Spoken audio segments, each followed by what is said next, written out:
Good morning, everybody. We're capping off the first 100-day week with our morning briefing. How does everybody feel? You like the morning briefings? Okay, we do too. That's why we're doing them. It's good to see all of you. I brought a friend out here today who's happy to take your questions, but first, some remarks. At 11 o'clock, President Trump will participate in a National Day of Prayer event where he will invite Americans of all faiths across the country to join him in asking for God's continued blessings over our great country. During the event, the President will sign an executive order establishing a Religious Liberty Commission. Later today, President Trump will travel to the University of Alabama to deliver a commencement address to the graduating class of 2025. Last night, we saw yet again why President Trump is our deal maker in chief. We secured a historic agreement to establish the United States-Ukraine Reconstruction Investment Fund. This is a first of its kind economic partnership for the reconstruction and long-term economic success of Ukraine that both the United States will greatly benefit from. This partnership represents the United States taking an economic stake in securing a free, peaceful, economic partnership for the reconstruction and long-term economic success of Ukraine that the United States will greatly benefit from. This partnership represents the United States taking an economic stake in securing a free, peaceful, and sovereign future for Ukraine. This partnership establishes a fund that will receive 50% of royalties, license fees, and other similar payments from natural resource projects in Ukraine. President Trump has been clear from the beginning. He wants the killing in this brutal war to end. This agreement shows how invested the president is in securing a truly lasting peace. To mark President Trump's triumphant first 100 days in office, we've detailed all week how President Trump has been hard at work delivering on the promises he made to the American people. And yesterday, the president once again showcased why he is the most transparent and accessible president in American history when he held his fourth open press cabinet meeting. Every cabinet secretary went into great detail, explaining how their respective agencies are making life better for American families and businesses. And then the president allowed all of you to ask questions on anything you wanted afterwards. One of the main reasons President Trump won nearly 80 million votes, swept all 7 battleground states, and received a resounding mandate from the American public is because of the contrast he presented during the campaign and continues to this day. Everything in President Trump's agenda is grounded in one thing: common sense. While the Democrat Party went off the deep end and doubled down on pure craziness, President Trump pledged to restore common sense back to the United States of America. In a little more than 3 months, that's exactly what he's done. He recognized that America is a sovereign nation that cannot survive if it does not protect its territorial borders. So he secured the border in record time and ended the mass invasion of tens of millions of illegal aliens into our homeland. The president knows his top responsibility is ensuring the safety of the American people, which is why he's arresting violent illegal alien invaders in our communities who threaten our public safety. And it's unacceptable to President Trump to allow rampant waste, fraud, and abuse of Americans' precious tax dollars, which is why the president championed a historic DOGE effort that saved nearly $200 billion already. President Trump knows America is blessed with an abundance of liquid gold below our feet in the form of fossil fuels. So he ended Joe Biden's reckless war on American energy and is restoring American energy dominance to lower costs and strengthen our national security. President Trump believes Americans should be free to drive whatever car they want, so he ended Joe Biden's disastrous EV mandate and promoted true consumer choice.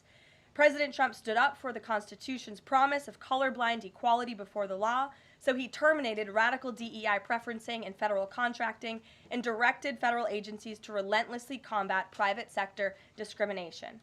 DEI seeks to divide and pit Americans against each other based on immutable characteristics. President Trump put an end to it. In President Trump's America, individual dignity, hard work, and excellence are the only things that will determine if you get ahead. President Trump is a proud free speech champion, which is why he ended Joe Biden's trampling of free speech rights and the federal government's censorship of American speech on online platforms. The president believes college students have a right to speak their minds and go to school safely. Again, common sense. So he took bold action to protect Jewish American students from harassment by pro-Hamas radicals on their campuses. And President Trump knows that America's children are our future, and he'll never stop fighting for them. That's why he ended the radical, un-American indoctrination of children by eliminating support for divisive, radical gender ideology and equity ideology, and why the president protected parents' fundamental rights. And lastly, the president believes in fundamental biology. Isn't that something? Which is why he made it the official policy of the United States government that there are only two sexes, male and female. And because men and women are biologically different, President Trump ended the unfair, demeaning practice of forcing women to compete against men in sports and having their private spaces invaded. When President Trump promised a complete restoration of America and the revolution of common sense, he meant it. And over the next 100 days, get ready for historic trade deals, budget deals, and peace deals. For more on President Trump's common sense revolution, I will turn it over to our White House Deputy Chief of Staff for Policy, Stephen Miller. Stephen, thanks for coming in today. Thank you, Karoline. Great to be up here with you, and great to see so many familiar faces I've had a chance to get to know over a number of years as we gather this morning to continue our celebration of President Trump's unprecedented and historic first 100 days in office, what are without doubt the greatest 100 days to begin any American presidency in the history of this nation. This week you've heard about the historic actions President Trump has taken to secure our homeland, to secure our sovereignty, to secure our economy and our supply chains and our industrial base. Today you're also going to hear from me about what President Trump has done to secure our values, our culture, and our way of life from the unwavering assault from the radical left and the communists and the Democrat Party. One of the most significant crises that President Trump inherited upon taking office was the wave of racial discrimination, so-called diversity, equity, and inclusion policies that have taken over both public sector and private sector entities all across the United States of America. Perhaps the most dramatic example of this is that our air traffic controllers were being hired and promoted based on race and gender, not their ability to conduct our nation's air traffic. I would estimate that probably 90% of Americans would agree with the statement that airline safety should be based on your ability to keep, airline safety jobs should be based on your ability to keep planes landing and taking off and flying safely, not on what demographic box you check. President Trump has ended across the entire federal government all hiring, recruiting, retention, promotion, and training based on race and sex. This includes in our law enforcement agencies. So again, when we took office, even in sensitive law enforcement, national security, and intelligence agencies, we were hiring individuals not on their ability to carry a weapon, not on their ability to keep Americans safe, not on their ability to conduct sensitive intelligence operations, but based upon race and sex. And obviously, that is unacceptable. It's going to be merit-based across the whole federal government. But this wasn't just the federal government. This was the private sector, and this was also, of course, our entire university and education system. So President Trump's Department of Justice, working with other departments and agencies, have made clear that this administration is going to fully enforce Title VI, Title VII, and Title IX of our Federal Civil Rights Code. Discrimination based on race and sex is prohibited by law, and this administration will vigorously enforce that. And companies, small or large, that violate plain text of federal statutes will face appropriate financial and other penalties. This administration is not going to let our society devolve into communist, woke, DEI strangulation. We are going to have a system of merit, which is not just a social and cultural issue, it's an economic issue.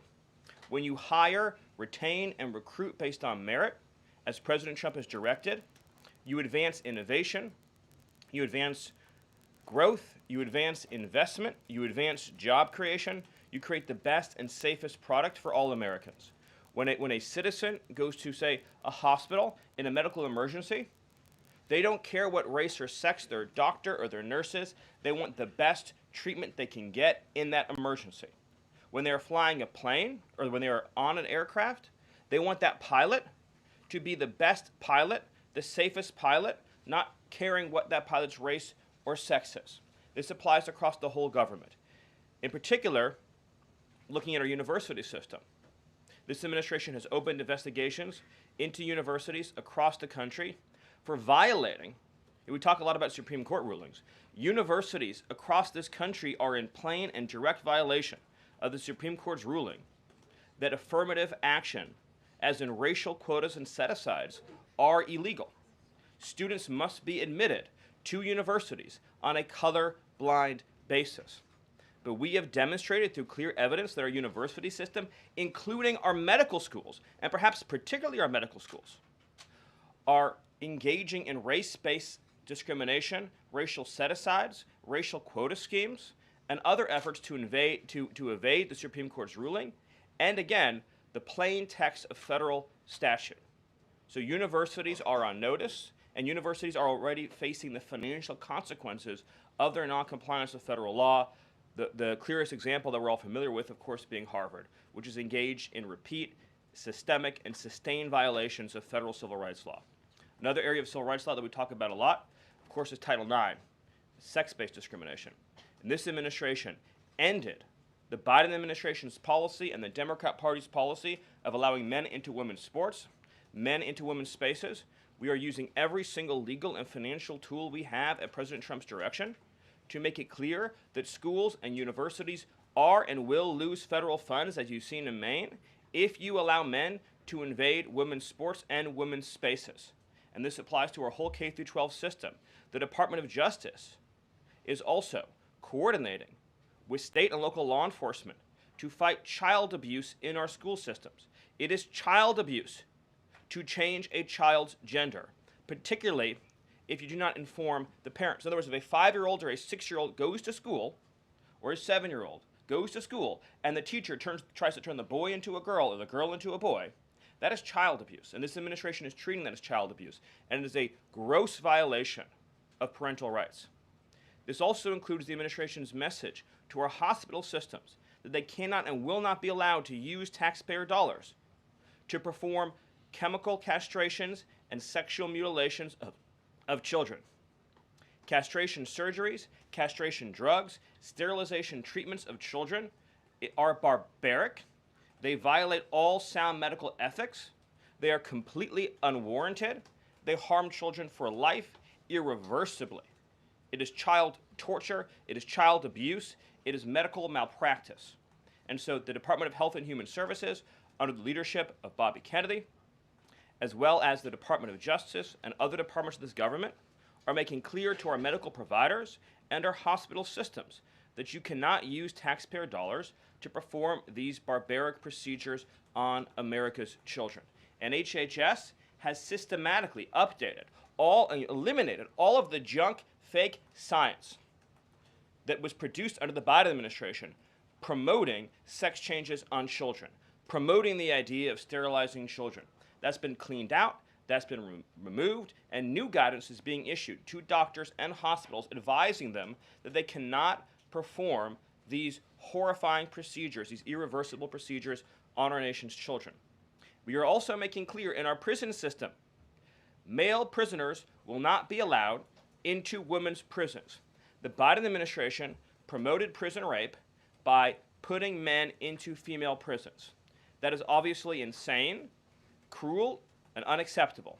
And even though the Democrat Party and Hakeem Jeffries and the Democrat media continue to fight to put men into women's prisons, this administration will not allow that.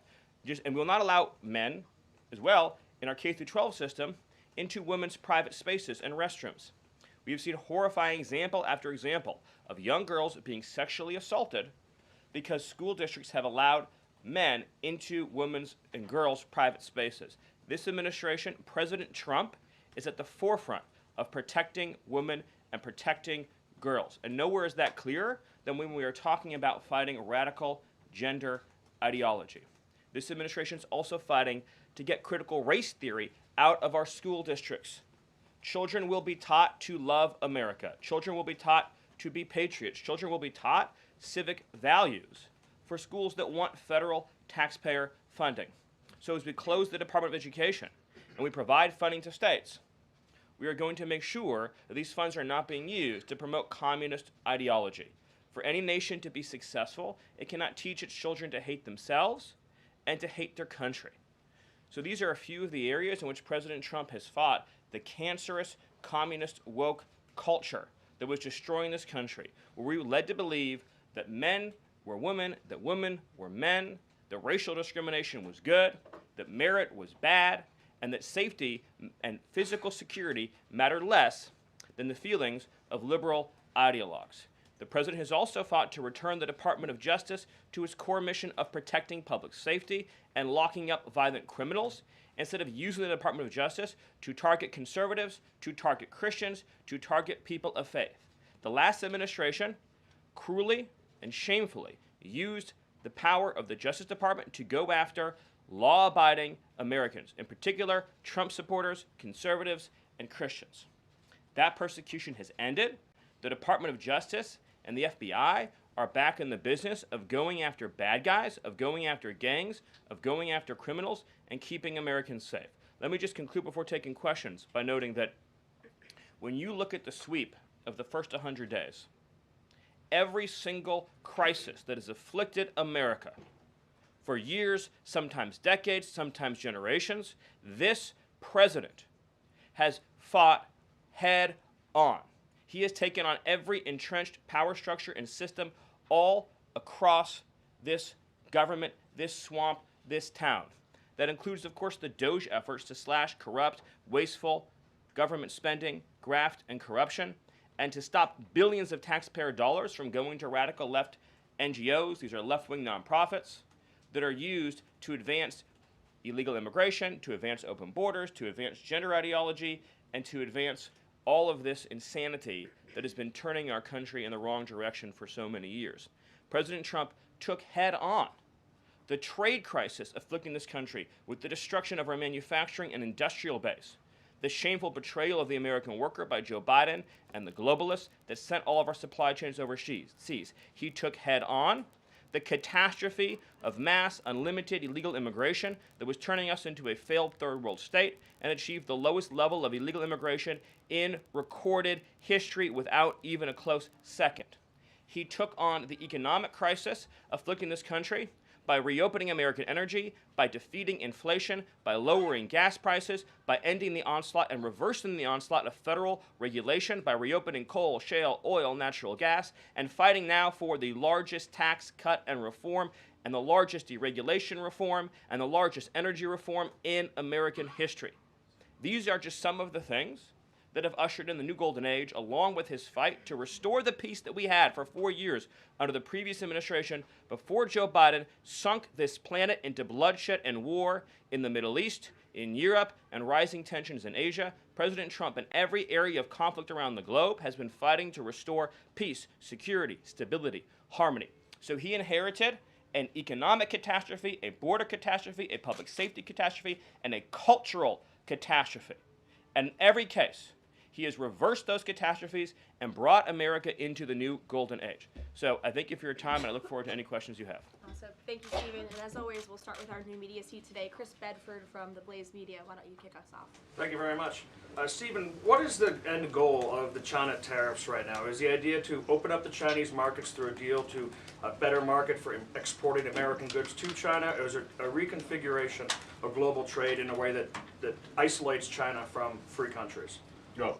So China is a unique situation, obviously. The president has talked at length about what happened to us economically since China's entrance into the World Trade Organization and the trillions and trillions of dollars of trade deficits that we've racked up with China over the period of that time, and what that's meant for our national security, what that's meant for our economic security, what that's meant for our supply chains.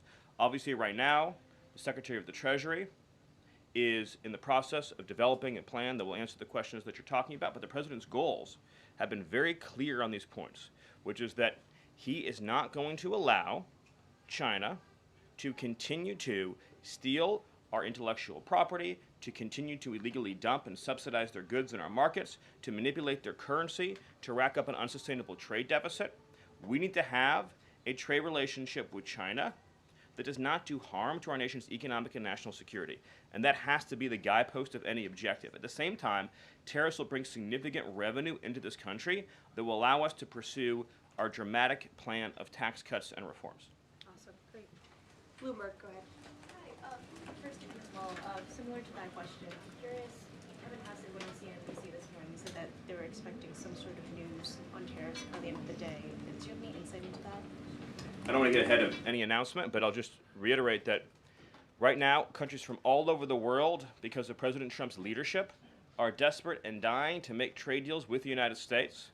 We're going to evaluate each of those deals, and President Trump is personally involved in making sure that these negotiations serve only one interest, which is the interest of the United States of America, and we'll end up with a deal in these cases where, yes, the other countries, obviously, will have their own demands and their own interests, but nothing will go into effect that doesn't serve the interests of America and the American people. Thank you. Stephen, this morning GM is putting a dollar figure on how much the president's tariffs will impact the company. The CEO says tariffs will cost GM between $4 and $5 billion this year. The CEO of Ford says he can't commit to not raising prices because of tariffs. Is the administration open to doing more to give automakers relief? The question, unfortunately, misses the entire point, which is that U.S. automakers have announced dramatic investments and expansions inside the United States. American auto plants are growing, they are expanding, they're opening new facilities, they're expanding existing facilities that are already in operation, because it is now the case that for the first time in our lives, that American cars receive preference in America's markets. The U.S. auto industry used to control the entire world. I believe the number during the heyday was that 70% of all cars in the world were made in Michigan. And now, of course, we've become a tiny fraction of the global market. And the reason for that is because the United States opened its markets to every single foreign cheater and every single foreign nation that subsidized its goods on the face of the earth, and their markets have been closed to ours. Japan closed their market to our cars, the entire EU closed their market to our cars, South Korea closed their market to our cars. All of the countries I just mentioned have tens of billions of dollars of annual trade deficits in automobiles with the United States. These are supposedly pure nations, nations that have at least a somewhat equivalent per capita GDP. So it is impossible under the terms of fair trade, if you have two nations with similar per capita GDP, to have such uneven trade flows in automobiles. What the president has done with his car tariff, we have the most desirable market in the world, is if you want to sell cars tariff-free, tax-free to our market, your plant has to operate in the United States. The only alternative to that is to have no U.S. automobile industry whatsoever, which is where this was headed, to be clear. If we stayed on this current path, within a few years, there would have been no U.S. automobile industry. And what little was left of it would have been in Mexico. Because U.S. auto companies have steadily been shifting their supply chains to Mexico, where they believe it is cheaper to make their products. In reality, it'll be cheaper to make them here because there'll be no tariff for anything made in the United States, and we'll have the cheapest energy and the best regulatory environment in the face of the earth. But in the meantime, while manufacturing ramps up, American consumers may pay more. Do you agree? Not on cars they won't, because again, there's now a massive economic incentive for automobile producers to expand production in the United States, and whatever they make here, there will be no tariff. We'll go to the back row. Go ahead. Thank you, Caroline. Today, the U.S. Chamber of Commerce released a letter to the Trump administration asking for small business tariff relief. They say that's necessary because in order to save small businesses and to stave off a recession. Stephen, is the administration considering small business tariff relief? The relief for small businesses is going to come in the form of the largest tax cut in American history. A tax cut, by the way, that every single Democrat is planning to vote against. They're voting for a tax hike on every middle-class family of about $4,000. The president has made clear that there will be 100% expensing for investment in the United States. Companies that invest in the United States will be able to deduct 100% of that cost from their tax liability. This will be the most pro-small business tax bill in American history. And at the same time, this is what you have to understand about the plan, is as they're able to do that, as they're able to reshore those supply chains, that also means they'll pay no tariff. So you'll have the lowest tax environment and there'll be no tariff because their production and supply chains will be in the United States. So that's a no on tariff relief for small businesses in the short term? It's a yes on tax relief for small businesses. And again, you only pay the tariff for products that are made outside the United States. Edward. Yeah, thanks. So on the rare earth mineral deal that was signed last night, when can that deal be operationalized? What's the time frame? And what kind of leverage does that give Ukraine over Russia? I think the more important point about the Ukraine deal, and I would hopefully have an update for you soon on how quickly it can be operationalized, but we'll be moving at full speed, not only on that mineral deal, by the way, but on every mineral deal that this president has been unleashing. So we're opening up mines all across this country. We're also pursuing energy and mineral deals all over the world.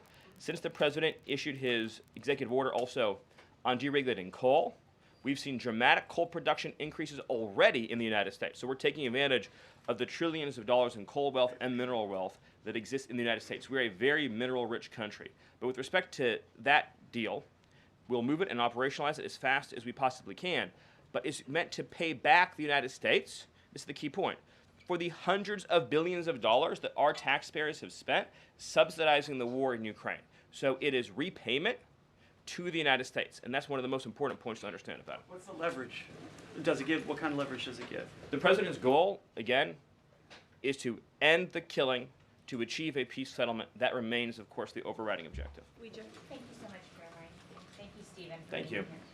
This administration has stressed the need for price transparency for things like healthcare bills and concert tickets. So why is it a political and hostile act for Amazon to display price transparency on consumer goods? Well, I think it's the wrong way of looking at it, which is why would, first of all, that proposal is gone now, but why would Amazon, of all the different things that go into a theoretical price input, right? For example, does Amazon list the cost of California's regulations on everything made in California? Anything you make in California, you have a massive price increase because of the healthcare regulations that are unworkable in that state, because of the labor regulations that are unworkable in that state, because of the subsidies that go to illegal aliens in that state, because of all the bureaucracy. So anything being produced in California has a massive built-in price hike. So why wouldn't Amazon have a list saying if you purchase it in California instead of in Alabama, this is the premium that you pay? That you pay. This was a clear attempt by whoever proposed it originally, I don't know, because Amazon says they were never going to do it, to try to undermine our trade negotiations with China. I'll make another important point on this, which is that there's been many complaints about the fact that there are a lot of products that are sold on Amazon that are actually ripoffs of American products that are then stolen by China, and then they take our IP and they put them into products to try to undersell our manufacturer. So to the extent that we are engaged in labeling issues on Amazon, I would say that would be the most significant one to fix, is making sure we're not undercutting American consumers. And then one on Abrego Garcia, please.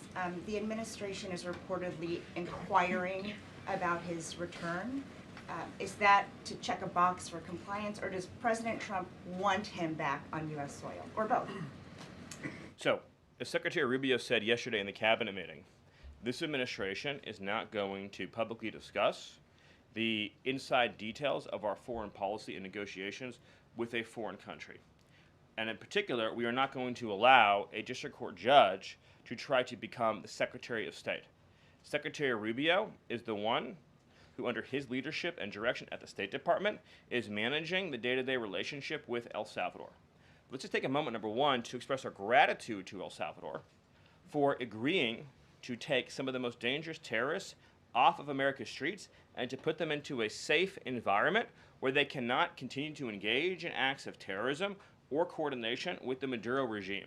You may have seen recently an FBI assessment that was unclassified that said that the Maduro regime is using and planning to use trained Aragua terrorists to carry out assassination plots on American soil. Now, very few in this room covered that. I'll let you all ask yourselves why you didn't cover it and why your editors didn't assign that story to you.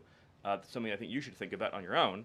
But this is a earth-shattering piece of news. The Biden administration imported the terrorist army that our own FBI assesses is planning assassination strikes on American soil against critics of the Maduro regime.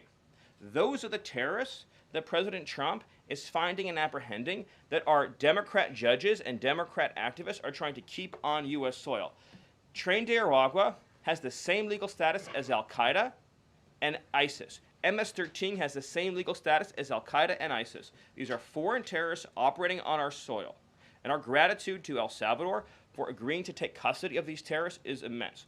With respect to the case that you mentioned, there's now even been more evidence that has been made public of this person's violent, repeated threats and assaults against his spouse, someone who had repeated, documented human trafficking and human smuggling offenses, somebody that has extensively documented membership in MS-13, a terrorist organization, and of course he had MS-13 tattooed on his knuckles. This is a person that was a clear and present danger to the safety of the American people. And it is a sad reflection on the state of our media and many of the outlets represented in this room that you obsessively try to shill for this MS-13 terrorist. Well, no coverage occurred in your papers about any of the Americans that were raped and tortured and murdered by the illegals that Biden was importing into our country. You know, you talk about due process. The Biden administration made the decision to give extensive due process to 2 trained Nicaragua terrorists that were apprehended at the border just a couple years ago. They were 2 gentlemen. They were from Venezuela. They were members of trained Nicaragua. The Biden administration and Border Patrol apprehended them and made the decision to provide them with extensive due process, put them onto a program known as supervised release, and put them on ankle monitors so that they could go through a lengthy legal, judicial determination as to whether these legal aliens who had just set foot on U.S. soil might want to live in the United States for the rest of their lives. What was the result of that decision? What was the result of that choice that was made? Those 2 men kidnapped a young girl named Jocelyn Ungary from her family. They beat her, they sexually assaulted her, they tortured her, they stripped her, they murdered her, and they dumped her body. That is what the Biden administration's policy was. Most of your papers never covered her story when it happened. To the extent that you covered it at all, it was because President Trump forced you to cover it by highlighting it repeatedly over and over again. He had to shame you into covering it. And each and every one of you that sides over and over again with these MS-13 terrorists, to the extent that you have the financial means to do so, you all choose to live in condos or homes or houses as far away from these kinds of gangbangers as you possibly can. If I offered any one of you a rent-free home with no taxes to pay in any of these gang neighborhoods, and I said your neighbors are MS-13 terrorists or Mexican mafia or Sinaloa cartel or trained Nicaragua, I couldn't pay you to live there. But yet you, with your coverage, are trying to force innocent Americans to have these people as their neighbors, and that one day their daughter may be abducted from their home and raped and murdered. So you're not going to get an ounce of sympathy from this administration or President Trump for the terrorists who've invaded our homes and our country.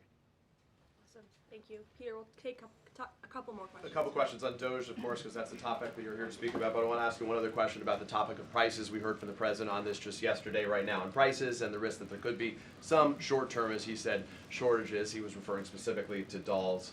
What do you tell Americans right now, Stephen, who say they can't afford to, in the president's words, be patient? Americans who voted for President Trump on his promise that he would lower prices across the board on day one. But he did lower prices across the board on day one. Well, grocery prices last month went up 0.4%, of course. So I mean, just across the board, not exclusively eggs. Inflation, as you would acknowledge, is down substantially. Gas prices are down substantially. The new GDP report showed a 22% record increase in investment in the United States of America. So all of the, and don't even, egg prices, of course, which was all you guys talked about for a few days, I think are down like 80%. The reality is that we can either surrender economically to China, or we can reclaim and reshore our manufacturing base and our industrial needs. And it's not just China. In the event of any national emergency, this is the president's first duty as commander-in-chief. In the event of any national emergency, we cannot be reliant on foreign countries for steel, aluminum, energy, technology, any of the essential components that we need to keep this country running. He is fulfilling his duty as commander-in-chief that every president before him had failed to fulfill or even actively betrayed. And despite inheriting all of this, as I mentioned, inflation down, jobs up, and particularly, by the way, jobs for American workers. So for the first time, you look at these jobs reports, the government workers are going down, which artificially, of course, increased previous job totals. The employment of non-citizens is going down. The employment of American citizens is exploding. Remember, all the job gains during the Biden administration, so-called gains, on net were for foreign workers. So if you look at the stock of American workers over his whole administration, they lost jobs on net. So if you're an American worker, you lived through 4 years of a Biden depression. That was the economic reality that now that President Trump is rescuing. And again, if you make your product in America, there's no tariff. And as we develop advanced manufacturing techniques, increased AI, increased robotics, it'll be cheaper and cheaper and cheaper to manufacture in America. But to be clear, you said that prices have gone down across the board. The president himself acknowledged that on toys you may end up paying, on dolls he was referring to, you may end up paying a little bit more right now. So in terms of he was making the point that I think almost every American consumer agrees with. If they had a choice between and I'm a parent of young children, you have a choice between a doll from China that might have, say, lead paint in it, that is not as well constructed as a doll made in America that has a higher environmental and regulatory standard and that is made to a higher degree of quality. And those two products are both on Amazon, that yes, you probably would be willing to pay more for a better made American product, but here's the key point. With the tax cuts, the regulation cuts, the energy price decrease, and everything else that President Trump is doing to unleash this era of American prosperity and prevent the road we were on to get off that road of financial ruin and doom, means that it will be cheaper than ever to make and manufacture in America. I think that answers your question. So I'm going to one more. Stephen, can I just... Caroline, can I ask the Doge question? Can I ask about Doge? Peter, we just gave you two questions. Brian, go ahead. Doge, but I'll wait. Thank you. Last night, Kamala Harris delivered her first major speech after losing the election. She attacked Trump personally, attacked the policies. Any comment on the White House on that? Well, I think it was a great reminder to the American people of just how blessed we all are that the leader sitting in the Oval Office today is President Donald Trump and not President Kamala Harris. It was a helpful reminder of just what a travesty and a tragedy that would have been. It would have been the end of America. And it gives me a chance to bring this whole thing home. If we continued on this road of radical regulation, choking off American energy, sending our supply chains to foreign countries, taxing our economy to death, pushing this cancerous woke ideology on our children, ending merit, ending scientific innovation, ending public safety, allowing, everyone goes to the stores these days, everything's locked up, criminals roam free, law-abiding citizens under the previous administration were punished while gangbangers were given red carpet treatment. Democrats, of course, are still giving gangbangers red carpet treatment. And then the border invasion. If those policies had continued, it would have been the end of the American Republic. And the only thing Americans want to hear from Kamala Harris is an apology for joining Joe Biden, and remember, she was the border czar, joining Joe Biden in aiding and abetting the invasion of our country. And we're never going to stop talking about this because what they did to this country is unforgivable. It is an eternal stain on the Democrat Party. Every day we read another story. Every day we arrest another alien they let into this country who raped a child, who beat a woman within an inch of her life, who murdered a mom, who murdered a dad, who trafficked drugs into this country, who trafficked fentanyl into this country, who are responsible for dead and slaughtered Americans. And I don't know what's broken in the Washington press corps, that none of that moves them emotionally. The only thing that gets them exercised is, do we need to have more trials for terrorist supporters? Do we need to have more trials for gangbangers? Do we need to have more trials for illegal alien invaders? Even though Congress and the Constitution clearly say that you can expel invaders and illegal aliens quickly, efficiently, and properly. This president has literally saved America, and I could not be prouder. I could not be prouder, as I know Karoline feels the same way, to come every single day to this building where we have a leader sitting in that office whose first, last, and every thought is the safety, prosperity, security, and sovereignty of the citizens. That's an important word, people. Citizens of this republic. Thank you all. Thank you, Stephen. Thank you for your time. Thank you, everyone. And just to add on the Kamala Harris point, I think I speak for everyone at the White House. We encourage Kamala Harris to continue going out and do speaking engagements. You'll hear from the president at 11 o'clock. See you guys later. A report, the president's planning to fire Mike Waltz. You guys have a response? Why haven't you nominated a single judge?